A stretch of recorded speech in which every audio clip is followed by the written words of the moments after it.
สวัสดีครับทุกคนกลับมาพบกันอีกครั้งกับรายการเรื่องเล่าจากอดีตกับผมผู้เล่าเรื่องตัวน้อยๆของคุณ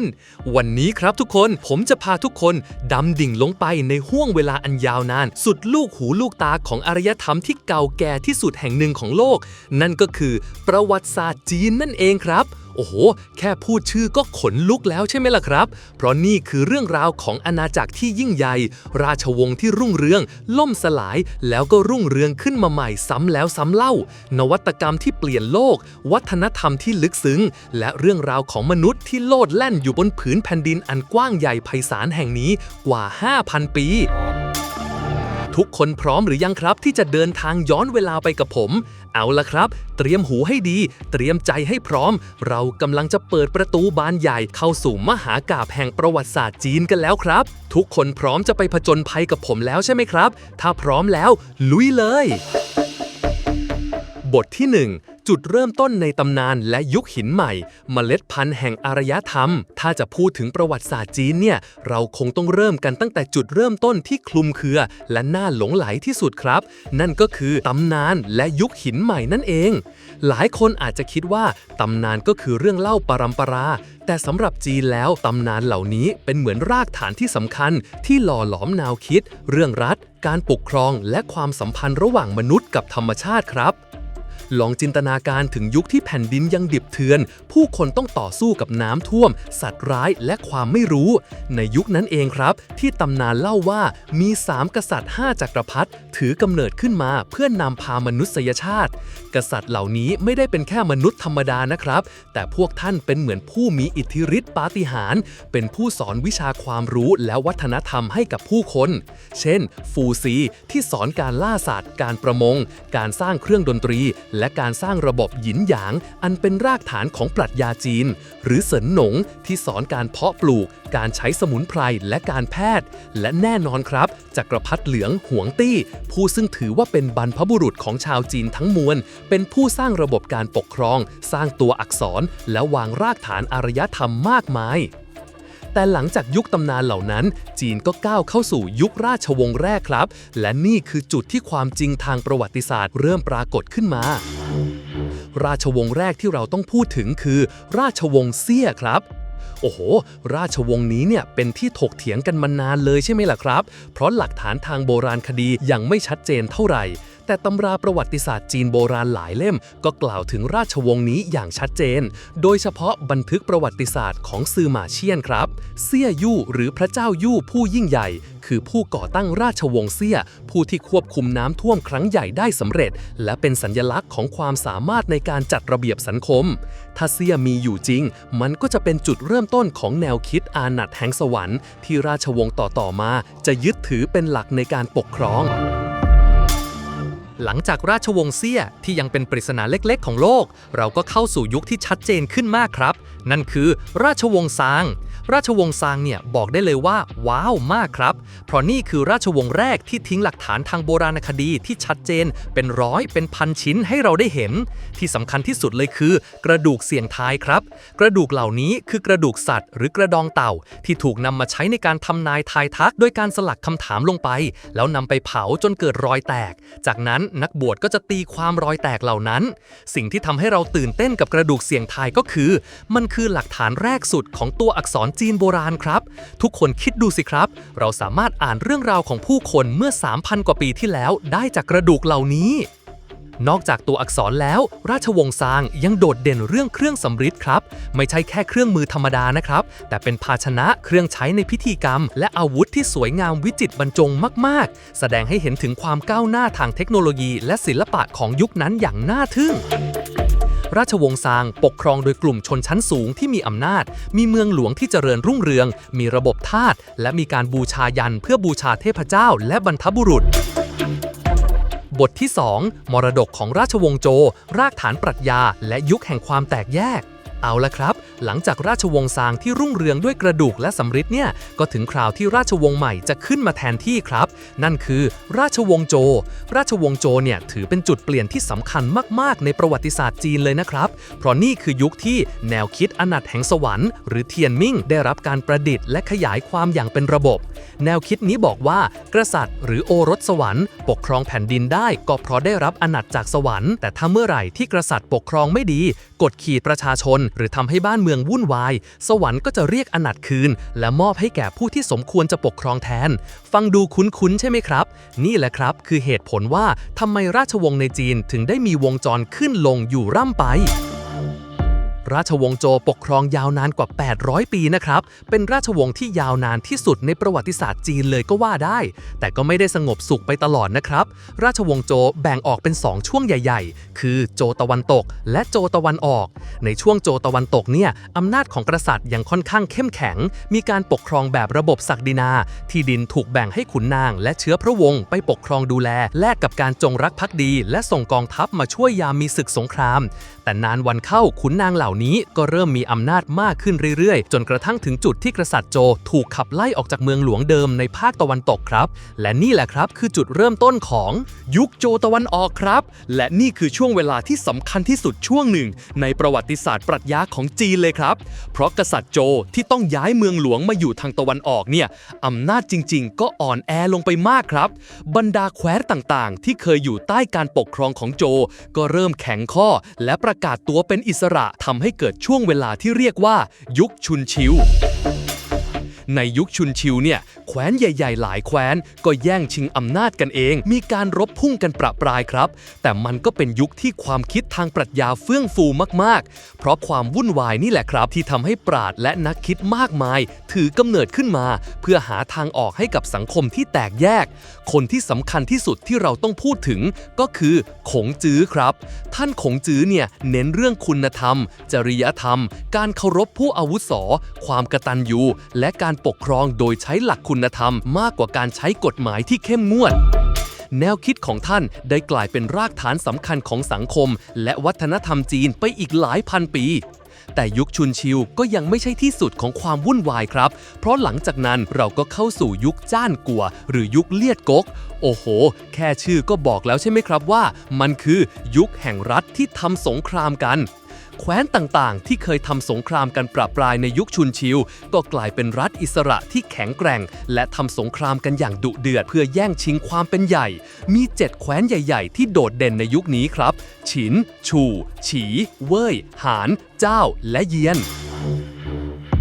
ในยุคจ้านกัวเนี่ยแม้จะมีการทำสงครามกันอย่างต่อเนื่องแต่ก็เป็นยุคที่เทคโนโลยีทางการทหารก้าวหน้าไปมากนะครับมีการพัฒนาอาวุธใหม่ๆกลยุทธ์การรบที่ซับซ้อนขึ้นมีการสร้างกำแพงป้องกันเมืองและมีการปฏิรูปการปกครองเพื่อให้รัฐมีประสิทธิภาพมากขึ้นในการระดมทรัพยากรเพื่อสงครามปรัชญาอื่นๆก็ผุดขึ้นมามากมายในยุคนี้ครับเช่นลัทธิเต๋าที่เน้นเรื่องการใช้ชีวิตอย่างกลมเกลื่อนกับธรรมชาติความเรียบง่ายและการไม่ยึดติดกับโลกภายนอกซึ่งก็ดูจะตรงกันข้ามกับความวุ่นวายของยุคสมัยนั้นเลยใช่ไหมล่ะครับและอีกหนึ่งปรัชญาที่สำคัญคือนิติธรรมนิยมที่เน้นเรื่องกฎหมายที่เข้มงวดการลงโทษที่เด็ดขาดและอำนาจเบ็ดเสร็จของรัฐในการควบคุมประชาชนนี่คือปรัชญาที่แคว้นฉินนำไปใช้ครับและมันก็ได้ผลลัพธ์ที่น่าทึ่งมากๆบทที่ 3 จักรวรรดิแรกและการรวมชาติฉินฮั่นและยุคทองของจีนยุคจ้านกัวที่แสนวุ่นวายนั้นกินเวลานานเกือบ200ปีครับเลือดสาดแผ่นดินไปเท่าไหร่ก็ไม่รู้จนกระทั่งมีแคว้นหนึ่งที่โดดเด่นขึ้นมาโดยความโหดเหี้ยมและประสิทธิภาพในการบริหารจัดการนั่นก็คือแคว้นฉินครับภายใต้การนำของจักรพรรดิผู้ยิ่งใหญ่และน่าเกรงขามอย่างฉินซีฮ่องเต้พระองค์ทรงใช้นโยบายแบบนิติธรรมนิยมอย่างสุดโต่งครับไม่ว่าจะเป็นการปฏิรูปกองทัพการรวมศูนย์อำนาจการใช้กฎหมายที่เข้มงวดและการปราบปรามทุกความคิดที่แตกแยก ลองจินตนาการดูสิครับแคว้นฉินใช้เวลาแค่ไม่กี่ปีในการพิชิตอีก6รัฐที่เหลือและในปี221ปีก่อนคริสตกาลฉินซีฮ่องเต้ก็ประกาศตนเป็นฮ่องเต้หรือจักรพรรดิเป็นครั้งแรกในประวัติศาสตร์จีนและนี่คือจุดเริ่มต้นของจักรวรรดิจีนครับนับตั้งแต่นั้นไปจีนก็จะเป็นจักรวรรดิที่รวมศูนย์อำนาจภายใต้ฮ่องเต้ไปอีกกว่า 2,000 ปีฉินซีฮ่องเต้เนี่ยไม่ใช่แค่รวมชาติได้นะครับแต่พระองค์ยังปฏิรูปประเทศแบบหน้ามือเป็นหลังมือเลยการรวมศูนย์อำนาจเลิกแบ่งดินแดนให้ขุนนางไปปกครองแบบโจแล้วตั้งเป็นมณฑลและเมืองต่างๆโดยมีข้าราชการจากส่วนกลางไปดูแลการรวมมาตรฐานโอ้โหอันนี้สำคัญมากครับพระองค์รวมมาตรฐานทุกอย่างไม่ว่าจะเป็นตัวอักษรให้ใช้ชุดเดียวกันนี่คือเหตุผลที่แม้ว่าคนจีนจะพูดกันคนละสำเนียงแต่ก็ยังอ่านตัวอักษรกันรู้เรื่องไงครับรวมมาตรฐานเงินตราขนาดของรถม้าให้รถวิ่งบนถนนเดียวกันได้และแม้แต่วัดตวงน้ำหนักทุกคนคิดดูสิครับว่านี่คือการปฏิรูปที่ยิ่งใหญ่ขนาดไหนการรวมศูนย์อำนาจเลิกแบ่งดินแดนให้ขุนนางไปปกครองแบบโจแล้วตั้งเป็นมณฑลและเมืองต่างๆโดยมีข้าราชการจากส่วนกลางไปดูแลการสร้างถนนและคลองเพื่อเชื่อมโยงจักรวรรดิที่กว้างใหญ่การเชื่อมกำแพงเมืองจีนอันนี้คือโปรเจกต์ที่ยิ่งใหญ่ที่สุดของพระองค์เลยพระองค์สั่งให้เชื่อมกำแพงป้องกันเมืองของแคว้นต่างๆที่เคยสร้างไว้ในยุคจ้านกัวให้กลายเป็นกำแพงขนาดใหญ่ที่ยาวสุดลูกหูลูกตาเพื่อป้องกันการรุกรานจากชนเผ่าทางเหนือสุสานจินซีฮ่องเต้และกองทัพทหารดินเผาไม่พูดถึงไม่ได้เลยใช่ไหมครับสุสานอันโอฬารที่บรรจุด้วยสมบัติมากมายและที่สำคัญคือกองทัพทหารดินเผานับหมื่นนายที่ถูกสร้างขึ้นมาเพื่อปกปักพระองค์ในโลกหลังความตายแสดงให้เห็นถึงความมั่งคั่งและอำนาจของจักรพรรดิผู้ยิ่งใหญ่พระองค์นี้แต่การปกครองที่เข้มงวดและโหดเหี้ยมของฉินซีฮ่องเต้ก็ทำให้เกิดความไม่พอใจในหมู่ประชาชนอย่างมากครับเมื่อพระองค์สวรรคตราชวงศ์ฉินก็ล่มสลายลงอย่างรวดเร็วภายในเวลาไม่กี่ปีเท่านั้นจบสิ้นยุคแรกของจักรวรรดิจีนที่รุ่งโรจน์แต่ก็โหดร้ายและจากเท่าฐานของราชวงศ์ฉินก็ได้ถือกำเนิดขึ้นมาอีกหนึ่งราชวงศ์ที่ยิ่งใหญ่ที่สุดในประวัติศาสตร์จีนนั่นก็คือราชวงศ์ฮั่นราชวงศ์ฮั่นปกครองยาวนานกว่า400ปีนะครับแบ่งเป็นฮั่นตะวันตกและฮั่นตะวันออกและนี่แหละครับคือยุคทองของจีนอย่างแท้จริงชาวจีนในปัจจุบันก็ยังเรียกตัวเองว่าชาวฮั่นเลยนะครับแสดงให้เห็นว่าราชวงศ์นี้มีความสำคัญแค่ไหนสิ่งที่ราชวงศ์ฮั่นทำแตกต่างจากฉินคืออะไรนั่นหรอครับคือราชวงศ์ฮั่นเนี่ยนำลัทธิขงจื้อกลับมาเป็นปรัชญาหลักในการปกครองครับแทนที่จะใช้กฎหมายที่เข้มงวดแบบนิติธรรมนิยมฮ่องเต้ฮั่นหันมาใช้หลักคุณธรรมความเมตตาและความรับผิดชอบของขุนนางระบบข้าราชการพลเรือนราชวงศ์ฮั่นสร้างระบบการสอบเข้ารับราชการหรือเคอจุยที่เปิดโอกาสให้คนทั่วไปที่มีความสามารถเข้ารับราชการได้ไม่ใช่แค่คนจากตระกูลขุนนางเท่านั้นนี่คือระบบที่สำคัญมากๆที่ช่วยให้จีนมีระบบบริหารราชการที่มั่นคงและมีประสิทธิภาพไปอีกนานแสนนานเส้นทางสายไหมโอ้โหนี่คือหนึ่งในมรดกที่สำคัญที่สุดของราชวงศ์ฮั่นเลยครับจักรพรรดิฮั่นอู่ตี้ทรงขยายอาณาเขตไปทางตะวันตกและเปิดเส้นทางค้าที่เชื่อมจีนกับเอเชียกลางตะวันออกกลางและแม้กระทั่งจักรวรรดิโรมันเส้นทางสายไหมไม่ได้แค่ขนส่งผ้าไหมและสินค้าเท่านั้นนะครับแต่ยังขนส่งวัฒนธรรมศาสนาเทคโนโลยีและความคิดไปทั่วโลกจีนในยุคนั้นคือศูนย์กลางการค้าระดับโลกเลยครับการประดิษฐ์กระดาษนี่คือสิ่งที่เปลี่ยนโลกอย่างแท้จริงครับในยุคฮั่นนี่แหละครับที่ไช่หลุนประดิษฐ์กระดาษขึ้นมาได้สำเร็จลองจินตนาการดูสิครับว่าก่อนหน้านั้นคนเขียนหนังสือกันบนไม้ไผ่หรือผ้าไหมการมีกระดาษทำให้การบันทึกความรู้การเรียนรู้และการเผยแพร่วัฒนธรรมทำได้ง่ายขึ้นมากจีนในยุคนั้นคือศูนย์กลางการค้าระดับโลกเลยครับราชวงศ์ฮั่นคือยุคที่จีนขยายอำนาจและอิทธิพลไปทั่วเอเชียเป็นยุคที่จีนกลายเป็นมหาอำนาจทางวัฒนธรรมเศรษฐกิจและการทหารอย่างแท้จริงบทที่ 4 ความแตกแยกและความรุ่งเรืองอีกครั้งสามก๊กซุยถังและยุคแห่งความเป็นสากล แต่ครับทุกคนไม่มีราชวงศ์ไหนอยู่ยงคงกระพันตลอดไปหรอกครับ หลังจากการรุ่งเรืองอันยาวนานราชวงศ์ฮั่นก็ถึงคราวเสื่อมถอยครับสาเหตุมีมากมายไม่ว่าจะเป็นความขัดแย้งภายในราชสำนักการคอร์รัปชันการลุกฮือของชาวนาและการรุกรานจากชนเผ่าทางเหนือจนในที่สุดยุคสามก๊กก็ได้เกิดขึ้นโอ้โหยุคนี้เนี่ยเป็นยุคที่คนจีนและคนทั่วโลกชื่นชอบมากๆเลยใช่ไหมครับเพราะเต็มไปด้วยเรื่องราวของกลยุทธ์การทรยศหักหลังมิตรภาพและวีรบุรุษผู้ยิ่งใหญ่ไม่ว่าจะเป็นโจโฉเล่าปีซุนกวนจูกัดเหลียงกวนอูหรือเตียวหุยแผ่นดินจีนถูกแบ่งออกเป็น3อาณาจักรใหญ่ๆได้แก่หวี่ก๊กจกก๊กและง่อก๊กสงครามและวีรกรรมต่างๆในยุคนี้ถูกเล่าขานกันมาจนถึงปัจจุบันไม่ว่าจะเป็นนิยายสามก๊กหรือภาพยนตร์ที่เราดูกันแม้จะเป็นยุคที่วุ่นวายและเต็มไปด้วยสงครามแต่ก็เป็นยุคที่ความคิดและศิลปะบางอย่างก็ยังคงพัฒนาต่อไป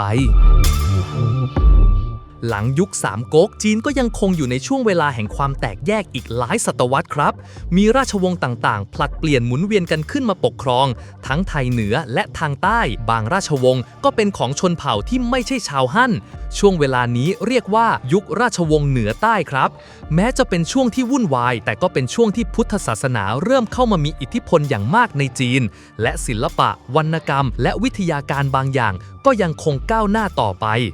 แต่แล้วครับหลังจากความแตกแยกอันยาวนานจีนก็ถูกรวมชาติอีกครั้งโดยราชวงศ์ที่ยิ่งใหญ่ไม่แพ้ฮั่นนั่นก็คือราชวงศ์สุย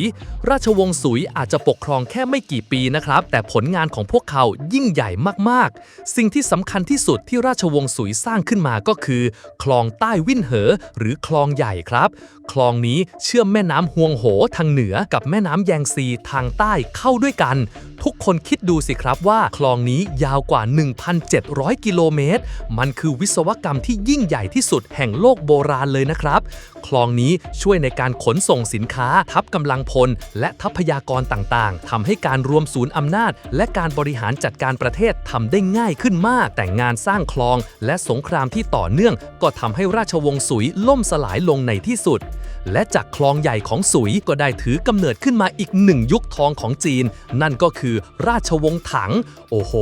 ราชวงศ์ถังเนี่ยคือยุคเรเนซองส์ของจีนเลยก็ว่าได้ครับปกครองยาวนานเกือบ300 ปีความรุ่งเรืองทางวัฒนธรรมราชวงศ์ถังคือยุคที่บทกวีรุ่งเรืองถึงขีดสุดกวีเอกอย่างหลี่ไปและตู้ฝู่ถือกำเนิดขึ้นมาศิลปะการวาดภาพดนตรีการเต้นรำและการแสดงต่างๆก็เจริญรุ่งเรืองอย่างที่ไม่เคยมีมาก่อนพุทธศาสนาเฟื่องฟูอย่างมากมีการสร้างวัดและถ้ำหินสลักมากมาย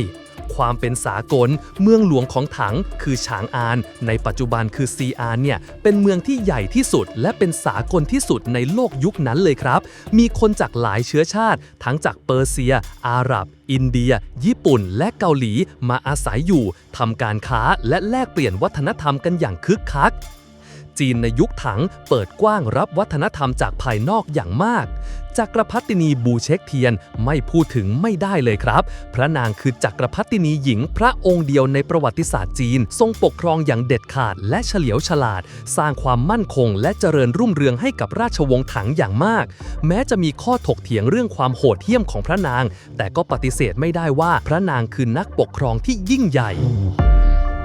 นวัตกรรมการพิมพ์แบบบล็อกไม้ก็ถูกพัฒนาขึ้นมาในยุคนี้ทำให้การเผยแพร่ความรู้ทำได้ง่ายขึ้นอีกราชวงศ์ถังคือจุดสูงสุดของอำนาจและวัฒนธรรมจีนเลยก็ว่าได้ครับจีนคือศูนย์กลางของโลกในยุคนั้นอย่างแท้จริงบทที่ 5 ราชวงศ์ซ่งหยวนหมิงชิงนวัตกรรมการยึดครองและความท้าทายหลังจากความรุ่งเรืองสุดขีดของราชวงศ์ถังก็ถึงคราวที่ต้องเผชิญกับความวุ่นวายอีกครั้งครับจนกระทั่งมีราชวงศ์ใหม่ขึ้นมาแทนที่นั่นก็คือราชวงศ์ซ่งราชวงศ์ซ่งเนี่ยอาจจะไม่ได้โดดเด่นเรื่องการขยายอาณาเขตเท่าราชวงศ์ก่อนๆนะครับแต่เรื่องนวัตกรรมและความมั่งคั่งทางเศรษฐกิจเนี่ยต้องยกให้เลยครับราชวงศ์ซ่งแบ่งออกเป็นซ่งเหนือและซ่งใต้ครับการปฏิวัติทางการค้าและเศรษฐกิจ ราชวงศ์ซ่งเนี่ยเป็นยุคที่การค้าเจริญรุ่งเรืองอย่างมาก มีการใช้เงินกระดาษเป็นครั้งแรกในประวัติศาสตร์โลกเลยนะครับ ระบบธนาคารและการเงินก็พัฒนาขึ้นมาอย่างซับซ้อน เมืองต่างๆ ก็เติบโตเป็นศูนย์กลางการค้าและอุตสาหกรรม เศรษฐกิจของจีนในยุคซ่งคือเศรษฐกิจที่ล้ำหน้าที่สุดในโลกเลยก็ว่าได้ นวัตกรรมทางวิทยาศาสตร์และเทคโนโลยี โอ้โห อันนี้สำคัญมากครับ ในยุคซ่งเนี่ยแหละครับที่ดินปืนถูกนำมาใช้ในการทหารอย่างจริงจัง แท่นพิมพ์แบบเคลื่อนที่ก็ถูกประดิษฐ์ขึ้นมาก่อนกูเทนแบกของยุโรปหลายร้อยปีเลยนะครับ เข็มทิศถูกนำมาใช้ในการเดินเรืออย่างแพร่หลาย มีการพัฒนาเครื่องจักรกล พลังน้ำหน้า และเทคโนโลยีด้านต่างๆ อีกมากมาย ปรัชญาและศิลปะลัทธิคงจื้อใหม่ได้รับการพัฒนาอย่างลึกซึ้งและเป็นรากฐานสำคัญของระบบการศึกษาและการปกครองการวาดภาพทิวทัศน์และเครื่องเคลือบดินเผาโดยเฉพาะเครื่องเคลือบสีเขียวไข่กาก็ถึงจุดสูงสุดของความงามแต่ความยิ่งใหญ่ทางเศรษฐกิจและเทคโนโลยีของราชวงศ์ซ่งก็ไม่ได้หมายความว่าพวกเขาจะเข้มแข็งทางทหารนะครับพวกเขามักจะต้องเผชิญกับการรุกรานจากชนเผ่าทางเหนืออยู่บ่อยครั้งจนกระทั่งต้องย้ายเมืองหลวงมาอยู่ทางใต้และในที่สุดก็ถูกยึดครองใช่แล้วครับหลังจากราชวงศ์ซ่งที่อ่อนแอทางทหารก็ถึงคราวที่มหาอำนาจจากทางเหนือจะเข้ามายึดครองนั่นก็คือมองโกครับภายใต้การนำของเจงกิสข่านและหลานชายของพระองค์กุบไลข่านกุบไลข่านเนี่ยสามารถพิชิตราชวงศ์ซ่งใต้ได้สำเร็จในปี 1279 ครับและสถาปนาราชวงศ์ของตนเองขึ้นมานั่นก็คือราชวงศ์หยวนทุกคนคิดดูสิครับครั้งแรกในประวัติศาสตร์จีนที่ทั้งแผ่นดินถูกปกครองโดยชนต่างชาติอย่างสมบูรณ์มองโกลไม่ได้ปกครองแค่จีนนะครับแต่พวกเขาสร้างจักรวรรดิที่ยิ่งใหญ่ที่สุดในประวัติศาสตร์โลกเลยแผ่ขยายไปตั้งแต่ยุโรปตะวันออกไปจนถึงเอเชียตะวันออกการค้าและแลกเปลี่ยนวัฒนธรรมแม้จะเป็นผู้ปกครองจากต่างชาติแต่ราชวงศ์หยวนก็ทำให้เส้นทางการค้าและเส้นทางสายไหมกลับมาคึกคักอีกครั้งครับการแลกเปลี่ยนวัฒนธรรมระหว่างตะวันออกกับตะวันตกก็เกิดขึ้นอย่างเข้มข้นนี่คือยุคที่มาโคโปโลนักเดินทางชาวอิตาลีเดินทางมาถึงจีนและบันทึกเรื่องราวความยิ่งใหญ่ของจีนกลับไปยังยุโรปทำให้ชาวยุโรปได้รู้จักกับอารยธรรมตะวันออกเป็นครั้งแรกความแตกต่างทางชนชั้นมองโกจะแบ่งชนชั้นประชาชนอย่างชัดเจนครับโดยพวกตนเองจะอยู่บนสุดรองลงมาคือชาวต่างชาติชาวฮั่นที่อยู่ทางเหนือและชาวฮั่นที่อยู่ทางใต้ซึ่งได้รับการปฏิบัติที่แตกต่างกันแต่การปกครองของมองโกลก็ไม่ได้ราบรื่นนะครับมีการต่อต้านจากชาวฮั่นอยู่บ่อยครั้งและหลังจากกุบไลขังสวรรคตราชวงศ์หยวนก็เริ่มอ่อนแอลงเรื่อยๆจนในที่สุดก็ถูกโค่นล้มโดยการลุกฮือของชาวนาและจากเท่าฐานของราชวงศ์หยวนชาวฮั่นก็กลับมาเป็นผู้ปกครองแผ่นดินอีกครั้งครับนั่นก็คือราชวงศ์หมิงภายใต้การนำของจูหยวนจางหรือจักรพรรดิหงวูอดีตชาวนาที่ลุกขึ้นมาเป็นจักรพรรดิราชวงศ์หมิงปกครองยาวนานเกือบ 300 ปีครับการฟื้นฟูวัฒนธรรมจีนราชวงศ์หมิงพยายามฟื้นฟูวัฒนธรรมฮั่นที่เคยถูกมองโกลกดทับเอาไว้ครับมีการกลับมาใช้ระบบการสอบเข้ารับราชการอย่างเข้มงวดมีการฟื้นฟูประเพณีและพิธีกรรมโบราณการบูรณะกำแพงเมืองจีนสิ่งที่เราเห็นกำแพงเมืองจีนในปัจจุบันส่วนใหญ่แล้วคือส่วนที่ถูกสร้างหรือบูรณะขึ้นมาในยุคหมิงครับเพื่อป้องกันการรุกรานจากมองโกลและชนเผ่าทางเหนือการเดินทางทางทะเลของเจิ้งเหอโอ้โหนี่คือเรื่องราวที่น่าทึ่งมากๆในช่วงต้นราชวงศ์หมิงจักรพรรดิหยงเล่อทนส่งขันทีผู้ยิ่งใหญ่เจิ้งเหอออกเดินทางสำรวจทางทะเลด้วยกองเรือขนาดมหึมาถึง7 ครั้งพวกเขาล่องเรือไปถึงอินเดียตะวันออกและแม้กระทั่งชายฝั่งตะวันออกของแอฟริกาเรือของเจิ้งเหอใหญ่กว่าเรือของโคลัมบัสหลายเท่าตัวเลยนะครับแสดงให้เห็นถึงความก้าวหน้าทางเทคโนโลยีการเดินเรือของจีนในยุคนั้น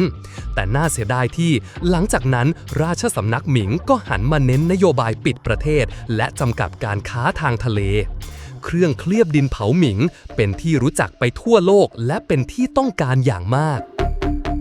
ราชวงศ์หมิงเป็นยุคที่จีนรุ่งเรืองอย่างมากในช่วงแรกแต่ช่วงหลังก็เริ่มเผชิญกับปัญหาภายในทั้งความขัดแย้งทางการเมืองการคอร์รัปชันและการรุกรานจากชนเผ่าทางเหนือจนในที่สุดก็ถึงคราวล่มสลายและราชวงศ์สุดท้ายของจีนก็ถือกำเนิดขึ้นนั่นก็คือราชวงศ์ชิงราชวงศ์ชิงถูกก่อตั้งโดยชาวแมนจูซึ่งเป็นชนเผ่าจากทางตะวันออกเฉียงเหนือของจีนครับพวกเขาฉวยโอกาสจากความวุ่นวายภายในราชวงศ์หมิงและเข้ายึดครองจีนได้สำเร็จในปี 1644 ราชวงศ์ชิงปกครองจีนยาวนานเกือบ 300 ปีและเป็นราชวงศ์สุดท้ายของจักรวรรดิจีน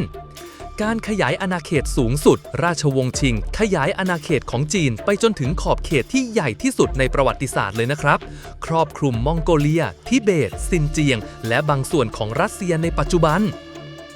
ฮ่องเต้ผู้ยิ่งใหญ่ในช่วงต้นราชวงศ์ชิงมีฮ่องเต้ผู้ยิ่งใหญ่หลายพระองค์เช่นจักรพรรดิคังซีและจักรพรรดิเฉียนหลงที่ปกครองอย่างเฉลียวฉลาดทำให้จีนรุ่งเรืองและมั่งคั่งอย่างมากวัฒนธรรมศิลปะและวรรณกรรมยังคงพัฒนาต่อเนื่องมีการรวบรวมวรรณกรรมชิ้นสำคัญมากมายการเผชิญหน้ากับมหาอำนาจตะวันตกแต่ช่วงปลายราชวงศ์ชิงเนี่ยจีนเริ่มเผชิญหน้ากับความท้าทายครั้งใหญ่ที่สุดในประวัติศาสตร์นั่นคือการรุกรานจากมหาอำนาจตะวันตกที่มาพร้อมกับเทคโนโลยีและอุตสาหกรรมที่ล้ำหน้ากว่าสงครามฝิ่นที่จีนพ่ายแพ้ให้กับอังกฤษทำให้จีนต้องเปิดประเทศและเสียดินแดนให้แก่ชาติมหาอำนาจตะวันตกการลุกฮื้อของชาวนาครั้งใหญ่เช่นกบฏไท่ผิงที่ฆ่าชีวิตผู้คนไปนับ10 ล้านคนก็ยิ่งทำให้ราชวงศ์ชิงอ่อนแอลงความเสื่อมถอยและการปฏิรูปที่ไม่สำเร็จราชวงศ์ชิงพยายามปฏิรูปประเทศให้ทันสมัยแต่ก็สายเกินไปและไม่สามารถหยุดยั้งความเสื่อมถอยได้การคอร์รัปชันการต่อต้านจากประชาชนและการแทรกแซงจากต่างชาติทำให้ราชวงศ์ชิงถึงจุดสิ้นสุดบทที่ 6 การล่มสลายของจักรวรรดิและจุดเริ่มต้นของจีนยุคใหม่สาธารณรัฐและสาธารณรัฐประชาชนจีนและแล้วครับทุกคนในปี 1911 การปฏิวัติซินไห่ภายใต้การนำของซุนยัตเซนก็สามารถโค่นล้มราชวงศ์ชิงได้สำเร็จเป็นการปิดฉากระบอบจักรพรรดิที่ปกครองจีนมายาวนานกว่า 2,000 ปีและนี่คือจุดเริ่มต้นของจีนยุคใหม่ครับแต่การเปลี่ยนแปลงไม่ได้นำมาซึ่งความสงบทันทีจีนเข้าสู่ช่วงเวลาแห่งความวุ่นวายและการแบ่งแยกอำนาจโดยขุนศึกต่างๆครับการก่อตั้งสาธารณรัฐจีนซุนยัตเซนได้ก่อตั้งพรรคก๊กมินตั๋นขึ้นมาและพยายามรวมชาติจีนให้เป็นหนึ่งเดียวแต่ก็ยังคงมีความขัดแย้งภายในอยู่มากการก่อตั้งพรรคคอมมิวนิสต์จีนในปี 1921 พรรคคอมมิวนิสต์จีนก็ถูกก่อตั้งขึ้นมาและเริ่มมีบทบาททางการเมืองมากขึ้นเรื่อยๆสงครามกลางเมืองและการรุกรานจากญี่ปุ่นความขัดแย้งระหว่างพรรคก๊กมินตั๋นและพรรคคอมมิวนิสต์จีนบานปลายกลายเป็นสงครามกลางเมืองครับแต่พวกเขาก็ต้องจับมือกันชั่วคราวเพื่อต่อสู้กับการรุกรานของญี่ปุ่นในสงครามจีนญี่ปุ่นครั้งที่ 2ซึ่งเป็นส่วนหนึ่งของสงครามโลกครั้งที่ 2สงครามครั้งนี้สร้างความเสียหายอย่างใหญ่หลวงให้กับจีนชัยชนะของคอมมิวนิสต์หลังจากสงครามโลกครั้งที่ 2สิ้นสุดลงสงครามกลางเมืองระหว่างก๊กมินตั๋นและคอมมิวนิสต์ก็ปะทุขึ้นอีกครั้งและในที่สุดพรรคคอมมิวนิสต์จีนภายใต้การนำของเหมาเจ๋อตุงก็ได้รับชัยชนะและในวันที่ 1 ตุลาคม ปี 1949 สาธารณรัฐประชาชนจีนก็ได้ถูกก่อตั้งขึ้นเหมาเจ๋อตุงประกาศว่าประชาชนจีนได้ยืนหยัดขึ้นแล้วและนี่คือจุดเริ่มต้นของจีนในยุคปัจจุบันครับหลังจากปี 1949 จีนภายใต้การปกครองของพรรคคอมมิวนิสต์ก็เริ่มปฏิรูปประเทศครั้งใหญ่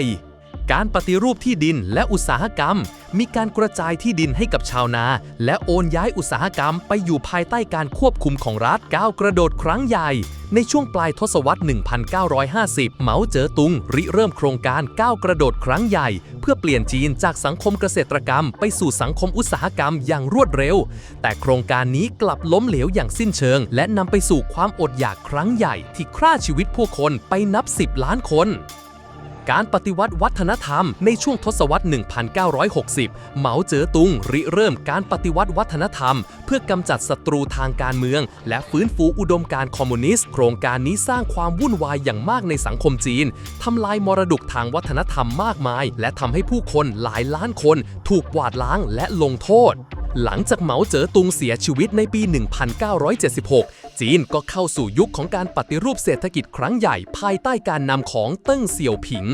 เติ้งเสี่ยวผิงริเริ่มนโยบายเปิดประเทศและปฏิรูปเศรษฐกิจโดยการนำระบบเศรษฐกิจแบบตลาดเข้ามาใช้บางส่วนอนุญาตให้มีการลงทุนจากต่างประเทศและส่งเสริมการค้า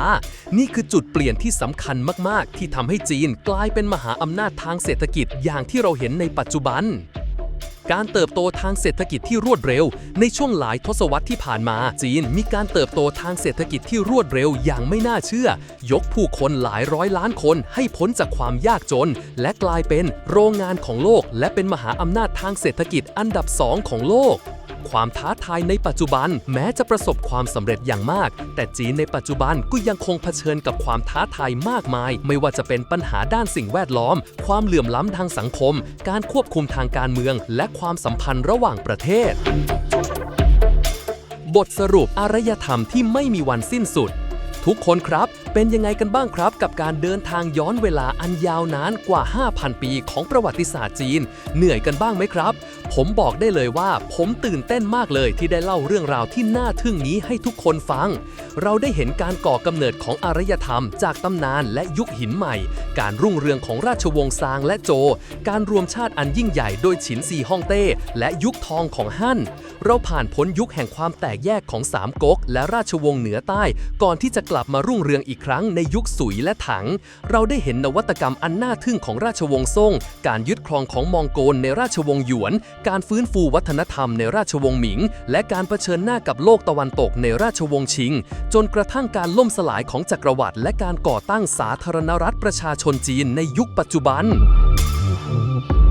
สิ่งที่ผมอยากให้ทุกคนเห็นจากประวัติศาสตร์จีนก็คือความต่อเนื่องครับแม้จะมีการเปลี่ยนราชวงศ์ล่มสลายตั้งใหม่แต่แก่นของอารยธรรมจีนก็ยังคงอยู่วัฒนธรรมปรัชญาและแนวคิดต่างๆยังคงหล่อหลอมผู้คนบนผืนแผ่นดินแห่งนี้มาอย่างยาวนานมันคือเรื่องราวของการปรับตัวการล้มแล้วลุกการเรียนรู้และการสร้างสรรค์ประวัติศาสตร์จีนไม่ใช่แค่เรื่องของอดีตนะครับแต่มันยังคงส่งผลกระทบต่อจีนในปัจจุบันและอนาคตอย่างมหาศาลการทำความเข้าใจประวัติศาสตร์นี้จะช่วยให้เราเข้าใจประเทศจีนในวันนี้ได้ดียิ่งขึ้นครับหวังว่าทุกคนจะสนุกและได้ความรู้จากการเดินทางในครั้งนี้กับผมนะครับแล้วเจอกันใหม่ในตอนหน้ากับเรื่องราวประวัติศาสตร์ที่น่าตื่นเต้นไม่แพ้กันสวัสดีครับ